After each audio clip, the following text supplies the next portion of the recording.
Greeting. This is Mark, bro. And we're going to be looking at how we're going to actually schedule a Zoom meeting in this browser here.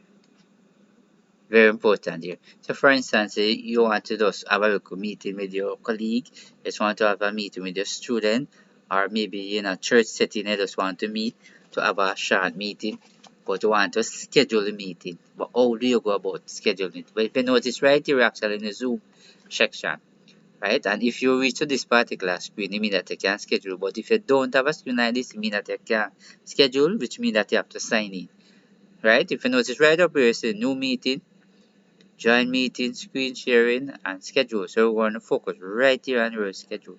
So we're going to click on your schedule. When you click on your schedule, this is what come up. You can come right here and close it.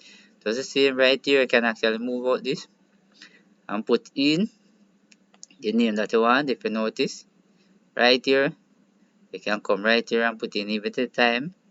So you can come scroll down just like that, put in that particular time. You can actually click right here, so if it's a recurrent meeting, right? You mean that, so for instance, you want to have the meeting like maybe every 8 o'clock in the morning, or maybe every 8 o'clock in the evening, you can click right here as a recurrent meeting, right? And depends upon the person too, you can actually select a time zone, right? By scrolling down like that, scrolling down, you can select time zone, right? Very important there.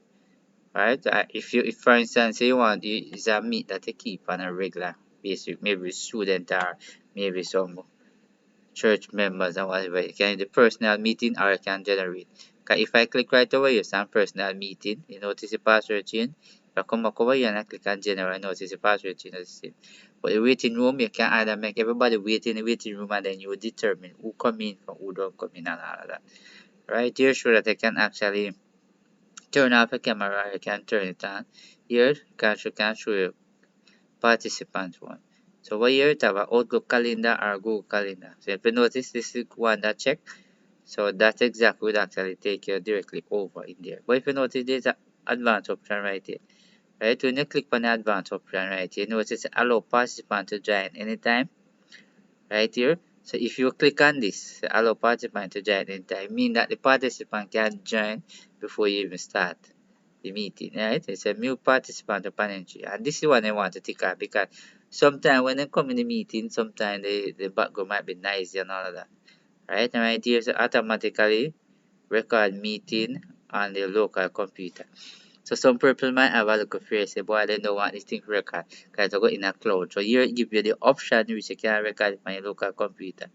Right here, you can actually approve or block entry for users from specific country or region, right? So definitely it's exactly what this option actually do. So this is what check out Google Calendar, and that's exactly going to show you where you're going to schedule. So when you finish all of that, you're going to press save. But when you press save, remember now this is going to save to the Google Calendar, and then I'm going to show you how you can actually distribute it, right? So when you click save, right, so you're going to take it out. If you notice, this itself is not the email address, so you want to come right here, click, and you're going to select this one. So this itself is the email, right?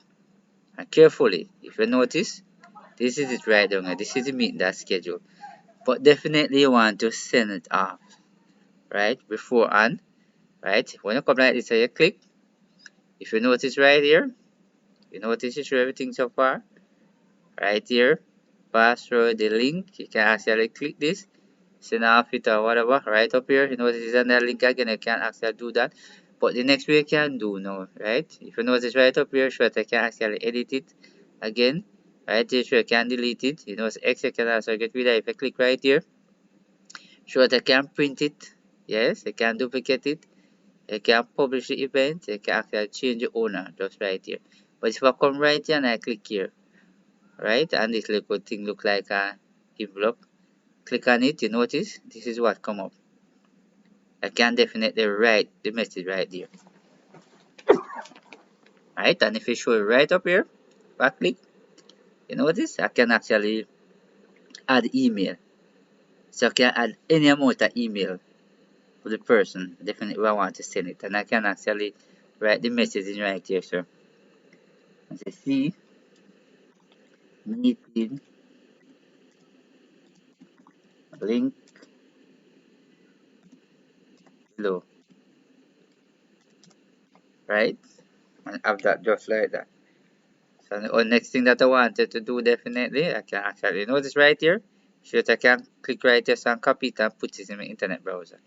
But right here, I can come and I can press send. Just the same, I can actually go. Right, so when you schedule it, you can actually send it back to anybody you want it. Right, so if and when you want to make changes, you can simply come back right here again and click on it. And when you come up, you come right at this pencil here, you can click. Right, and when you click, you can actually edit it. Right, if you notice up here, you can actually click, you can make editing. Right here, you can change it for all these and all that. You can add anything, and when you finish, you can receive. So I hope you have learned something from this video here. So thanks for your time. See you in the next video.